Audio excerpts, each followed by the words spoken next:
বাবার প্রেমে গাও গান, জ্ঞান রত্ন নাও তুলে, দুঃখ সব যাও ভুলে, এসো করি মন্থন, ছিড়বে মায়ার বন্ধন। ওম শান্তি। প্রিয় রুহানি ভাই বোনেরা, আজ 15ই ফেব্রুয়ারি 2026-এর এই মধুর অব্যক্ত মুরলী মন্থনে আপনাদের অনেক অনেক স্বাগত। ওম শান্তি। দাদা, আজকের মুরলিটা তো এটা তো পুরো একটা সেলিব্রেশন। একদম মনে হচ্ছে যেন বাবা নিজে এসেছেন। জিরো বাবা তার হিরো বাচ্চাদের সঙ্গে দেখা করতে, জন্মদিন উদযাপন করতে এসেছেন। ঠিক। বাবা আর বাচ্চাদের এই যে অবিনাশী স্নেহের জন্মদিন, আজকের মুরলীটা পুরোটাই এই ভালোবাসায় ভরা। আর শুরুতেই আজকের মুরলির শিরোনামেই বাবা আমাদের জন্য একটা অসাধারণ উপহারের কথা ঘোষণা করেছেন। হ্যাঁ, কি সেই উপহার? বাবা বলেছেন বার্থডেতে ফার্স্ট তথা ফার্স্ট ডিভিশনে আসার গিফট নেওয়ার জন্য প্রতিটা শ্বাস সংকল্প সমর্থ হবে, হৃদয় উদার আর খাঁটি হবে, তবে সব প্রয়োজন পূর্ণ হবে। বাহ, বাবা আমাদের জন্মদিনের রিটার্ন গিফট দিচ্ছেন। ঠিক তাই। বাবা চাইছেন আমাদের প্রত্যেকটা শ্বাস, প্রত্যেকটা সংকল্প, সেগুলো যেন ব্যর্থ না হয়ে সমর্থ হয়। হ্যাঁ, আর এই সমর্থ সংকল্পের শক্তি এটাই আমাদের পুরুষার্থকে আরও তীব্র করে ফার্স্ট ডিভিশনে নিয়ে যাবে। একদম। বাবা আজ চতুর্দিকের সকল বাচ্চাদের, যারা সামনে বসে আছে বা দূরে থেকেও হৃদয়ের কাছে আছে, সব্বাইকে অভিনন্দন জানাচ্ছেন। কি দারুণ! আজকের মুরলীতে বাবা খুব সুন্দর আর গভীর একটা প্রশ্ন তো করেছেন, তাই না? যেটা আমাদের আত্মচিন্তনে সাহায্য করবে। হ্যাঁ, করেছেন। বাবা এমন একটা প্রশ্ন করেছেন যা আমাদের ভাবনার গভীরে নিয়ে যায়। কি সেই প্রশ্নটা? বাবা জিজ্ঞাসা করছেন, তোমরা সবাই নিজেদের জন্মদিন উদযাপন করতে এসেছো, নাকি বাবার জন্মদিন উদযাপন করতে এসেছো? বাহ, এই প্রশ্নটার মধ্যেই তো একটা গভীর রহস্য লুকিয়ে আছে। হ্যাঁ, ঠিক। এটা তো এমন একটা প্রশ্ন যার উত্তর হ্যাঁ বা না দিয়ে দেওয়া সম্ভব নয়। বাবা এর মাধ্যমে আসলে কি বোঝাতে চাইছেন? এখানেই তো আজকের মুরলির মূল রহস্যটা।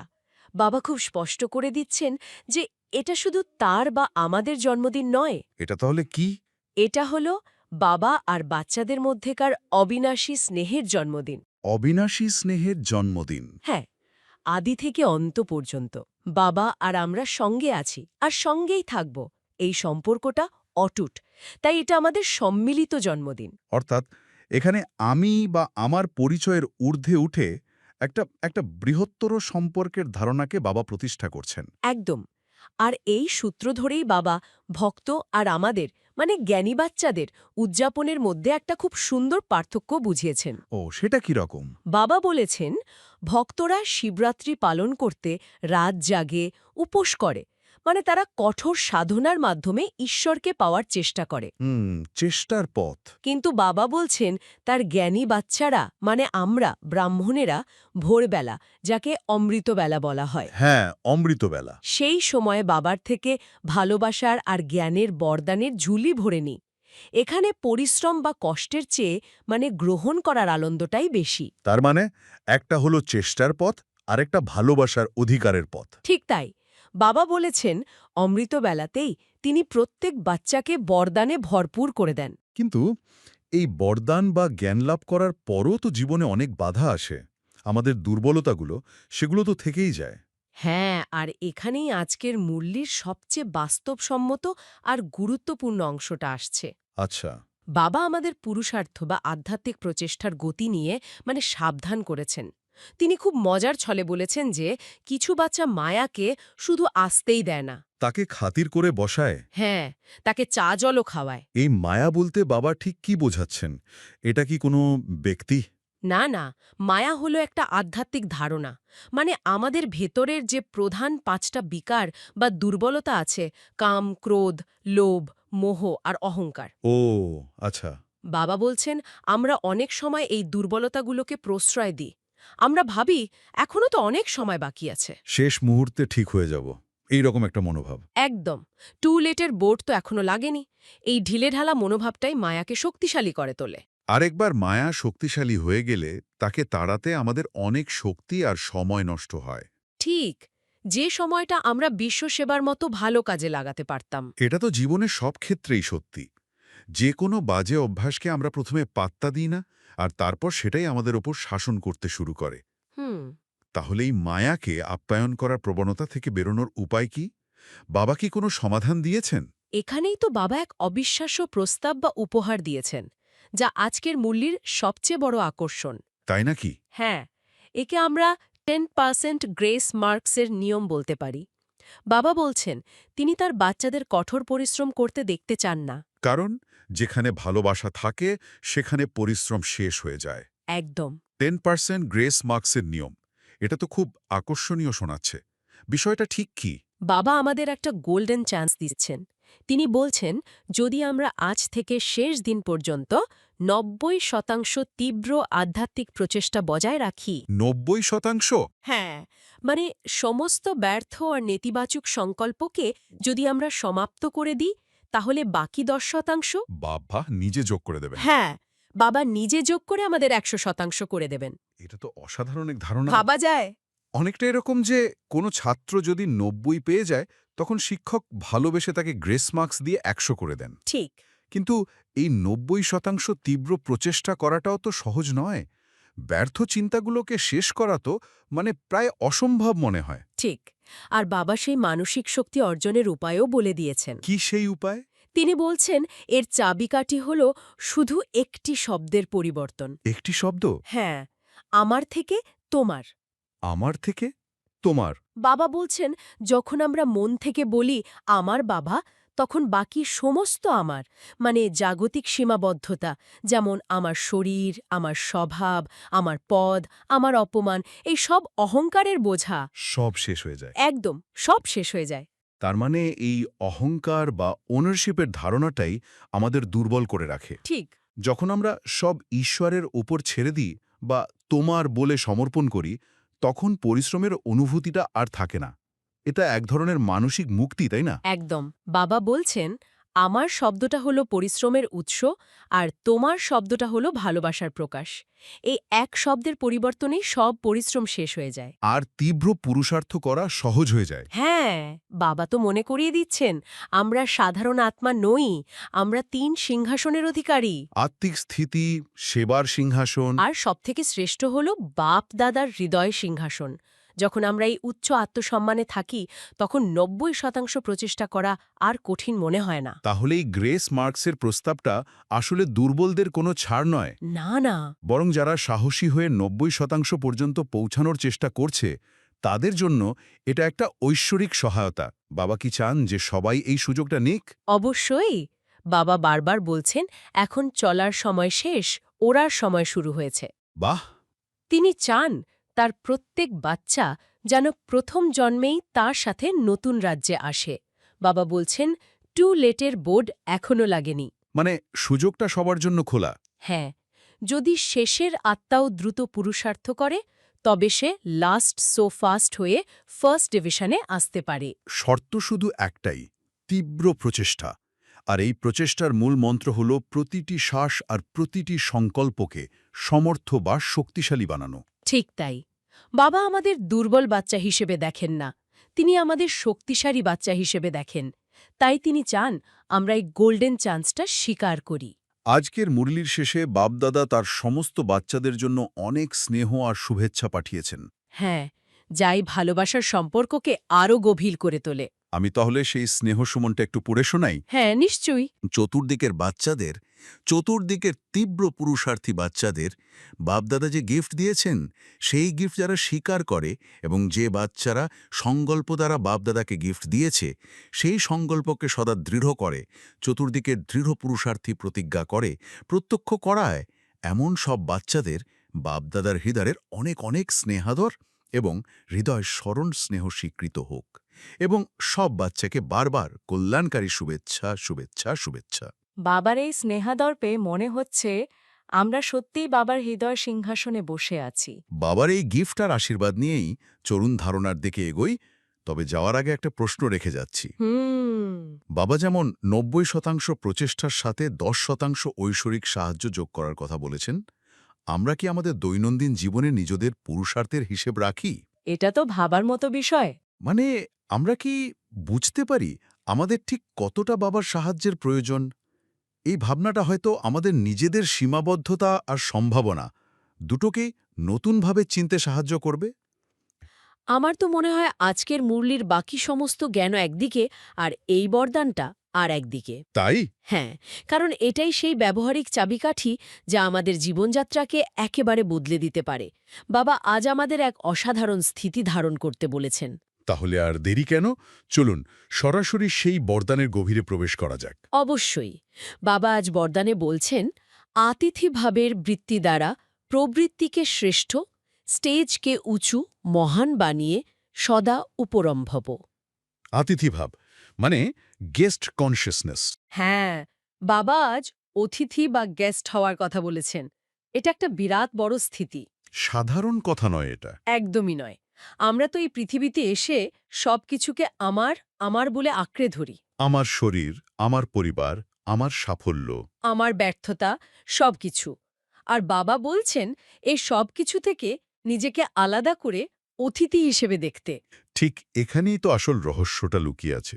চলুন এই অতিথি ভাবটাকে একটু ভেঙে বোঝা যাক। হ্যাঁ, সেটা খুব ভালো হয়। ভাবুন তো, একজন অতিথি যখন কারো বাড়িতে কয়েকদিনের জন্য যান, তিনি কি করেন? তিনি তো সেই বাড়ির সবকিছু খুব স্বাচ্ছন্দ্যে ব্যবহার করেন। হ্যাঁ, সেখানকার সোফায় বসেন, বিছানায় ঘুমান, সুন্দর খাবার খান। কিন্তু তার মনে এক মুহূর্তের জন্য কি এই ভাব আসে যে এই সোফাটা আমার? বা এই বাড়িটা আমার। না, একদমই না। তিনি জানেন এ সবই সাময়িক। তিনি ব্যবহার করছেন, সম্মান করছেন, কিন্তু কোনো কিছুর প্রতি তার মালিকানার বোধ বা আমিত্ব নেই। ঠিক তাই। তিনি জানেন সময় হলেই তাকে এ বাড়ি ছেড়ে চলে যেতে হবে। শিব বাবা আমাদের পারমার্থিক পিতা। তিনি আমাদের ঠিক এই স্থিতিটাতেই থাকতে বলছেন। এই যে আমাদের দেহ, এই দেহরূপী ঘরে আমরা আত্মারা তো অতিথি হয়েই এসেছি। ঠিক। এই শরীরটা আমাদের ব্যবহারের জন্য দেওয়া হয়েছে, কিন্তু এটা আমার নয়, এটা বাবার দেওয়া আমানত। আমাদের সম্পর্কগুলো, আমাদের ধন সম্পত্তি, আমাদের সামাজিক পদমর্যাদা সবই হলো এই জাগতিক নাটকের অংশ। বাবা বলছেন, এই সবকিছু ব্যবহার করো, নিজের দায়িত্ব পালন করো, কিন্তু কোনো কিছুতে আসক্ত হয়েও না। হ্যাঁ, কোনো কিছুতেই আমিত্বের ভাব রেখো না। আর বাবা বলছেন এই স্থিতি অর্জনের ফল কি হবে? যখনই এই অতিথি ভাবটা আমাদের মধ্যে স্বাভাবিক হয়ে যাবে, তখন আমরা খুব সহজেই উপরাম অর্থাৎ নির্লিপ্ত বা ডিট্যাচড হয়ে যাব। বাহ, কোনো পরিস্থিতি, কোনো ব্যক্তির ব্যবহার বা কোনো বস্তুর অভাব কোনো কিছুই আমাদের আত্মিক স্থিতিকে নাড়াতে পারবে না। কারণ একজন অতিথির তো কোনো প্রত্যাশা থাকে না, তাই না? কিন্তু এটা শুনতে যতটা সহজ লাগছে, বাস্তবে তো ততটাই কঠিন। হ্যাঁ, পুরুষার্থ তো আছেই। এক ধরনের দায়িত্ব থেকে পালিয়ে যাওয়া বা এসকেপিজম নয়। এটা একটা খুবই গুরুত্বপূর্ণ প্রশ্ন যা প্রায় সবার মনেই আসে। মনে হতে পারে, আমি যদি সবকিছু থেকে নিজেকে ডিটাচড করে নিই, তাহলে তো আমি আমার দায়িত্বগুলো ঠিকভাবে পালনই করতে পারবো না। দেখুন, বাবা আমাদের দায়িত্ব ছাড়তে বলেননি, বরং দায়িত্ব পালনের সময় চেতনার স্তর পরিবর্তন করতে বলেছেন। ও আচ্ছা। অতিথি ভাব মানে পলায়নবাদ নয়, বরং এটা হলো এক উচ্চতর দায়িত্ববোধ। ভাবুন, আপনি একটি দামি গাড়ি চালাচ্ছেন যা আপনার বন্ধুর। হ্যাঁ, আপনি কি গাড়িটা কম যত্ন নিয়ে চালাবেন? না, বরং আরও বেশি সতর্ক থাকবেন, কারণ আপনি জানেন এটা আপনার নয়, অন্যের আমানত। ঠিক। ঠিক সেভাবেই যখন আমরা ভাবি যে এই শরীর, এই পরিবার, এই কাজ সবই বাবার আমানত, তখন আমরা আরও ভালোভাবে, আরও সততার সাথে সেই দায়িত্ব পালন করি। কিন্তু তার ফলাফলের বোঝা নিজের মাথায় নিই না। একদম। সাফল্য বা ব্যর্থতা কোনোটাতে আমরা ভেঙে পড়ি না। তার মানে এটা হলো কর্তৃত্বের ভাব ছেড়ে ট্রাস্টি বা নিমিত্তের ভাব নিয়ে আসা। একেবারে ঠিক। আমি করছি না, বাবা আমার মাধ্যমে করাচ্ছেন। আমি শুধু একজন অভিনেতা, এই নাটকের মালিক নই। আর যে সন্তান এইভাবে উপরম নির্লিপ্ত থাকে, সেই তো বাবার সবচেয়ে প্রিয় হয়। কারণ তার মধ্যে কোনো বোঝা নেই, সে হালকা, ফারিস্তা সমান। বাহ, তাই এই একটা ধারণা, আমি অতিথি, যদি আমরা জীবনে নিয়ে আসতে পারি, তাহলে আমাদের প্রবৃত্তিও শ্রেষ্ঠ হবে আর আমাদের আত্মিক স্টেজও অনেক উঁচু হয়ে যাবে। এই অতিথি ভাবের সাথে আজকের স্লোগান আর অব্যক্ত ইশারার কি কোনো যোগসূত্র আছে? খুব গভীর যোগসূত্র আছে। আমি পড়ছি। আজকের স্লোগানটি হল, নিজের স্বভাব নির্মল বানালে তবে প্রতি কদমে সাফল্য সমাহিত হয়ে থাকে। হুম।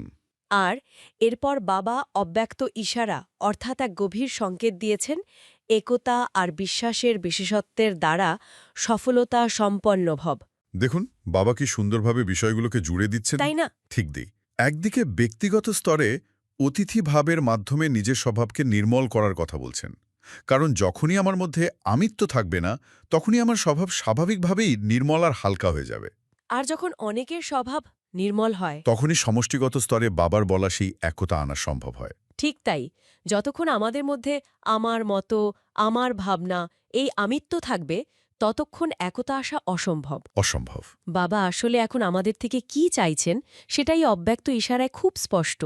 বাবা বলছেন দুনিয়ার সামনে এখনই এই বাস্তবতা দেখাতে হবে যে আমরা সবাই এক। আমরা সবাই এক বাবার সন্তান, আমাদের লক্ষ্য এক, স্থিতি একরস।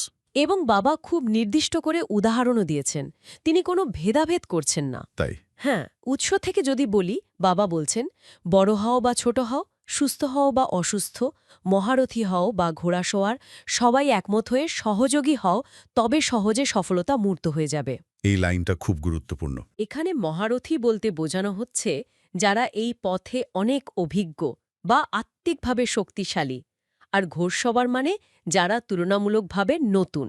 বাবা বলছেন কে কোন স্তরে আছে সেটা বড় কথা নয়, তুমি যেমনই হও, যে অবস্থাতেই থাকো, তোমার দায়িত্ব হল একমত হয়ে সবাইকে সহযোগিতা করা। এই একতাই হল সহজ সফলতার চাবিকাঠি। একদম। নিজের স্বভাবকে অতিথি ভাবের মাধ্যমে নির্মল করে যখন আমরা একে অপরের সহযোগী হব, তখনই প্রতি কদমে সাফল্য আসবে। ব্যক্তিগত শুদ্ধতা এবং সমষ্টিগত একতা, এই দুটো মিলেই সাফল্যের ছবিটা সম্পূর্ণ হবে। অর্থাৎ ভেতরের পরিবর্তনই বাইরের সফলতার ভিত্তি। ঠিক তাই। একদম। তো আমরা এবার গভীর অনুভূতিতে যাওয়ার আগে আজকের আলোচনার মূল বিষয়গুলো একবার সংক্ষেপে মনে করে নিই, হ্যাঁ, সেটা খুব ভালো হবে, যাতে ধারণাগুলো আমাদের মধ্যে গেঁথে যায়। অবশ্যই। তো আজ বাবা আমাদের সাথে বার্থডে উদযাপন করলেন, 90% পুরুষার্থে 10% গ্রেস মার্কস দেবার প্রমিস করলেন, এবং শেষে অতিথি হয়ে সংসার থেকে উপরম হওয়ার বরদান দিলেন। এই তিনটিই হল আজকের মূল প্রাপ্তি। আর এখন আমরা সারাদিনের জন্য এই অতিথি ভাবের গভীর অনুভূতিতে প্রবেশ করব। আসুন, নিজের মনকে সম্পূর্ণ শান্ত করে নিজের ভ্রুকুটির মাঝে নিজেকে অনুভব করুন। আমি এক উজ্জ্বল জ্যোতি, এক শান্ত স্বরূপ আত্মা। এই শরীরে, এই দেহরূপী ঘরে আমি মাত্র একজন অতিথি। I am just a guest. এই শরীরের কোনো কিছুই আমার নয়, এখানকার কোনো সম্পর্ক, কোনো বস্তু, কিছুই আমার নয়, সব বাবার। আমি বাবার আমানত সামলাচ্ছে মাত্র। আমি সম্পূর্ণ মুক্ত, হালকা, সমস্ত বোঝা থেকে মুক্ত। আমি উপরম, আমি নির্লিপ্ত। এই অতিথি ভাবের স্থিতিতে আমি পরমাত্মা বাবার খুব প্রিয়। তার স্নেহ আর শক্তির কিরণ আমার উপর বর্ষিত হচ্ছে। আমি শান্তিতে ভরপুর হয়ে যাচ্ছি। শান্তি, পরম শান্তি। আসুন, এই গভীর শান্তির অবস্থা থেকে বাবার সামনে আমরা সবাই মিলে একটি শক্তিশালী প্রতিজ্ঞা করি। আজ সারাদিন আমি অতিথি হয়ে থাকব, কোনো কিছুতে আমিত্ব রাখব না। কমেন্টে লিখুন অতিথি ভাব। ওম শান্তি। ওম শান্তি।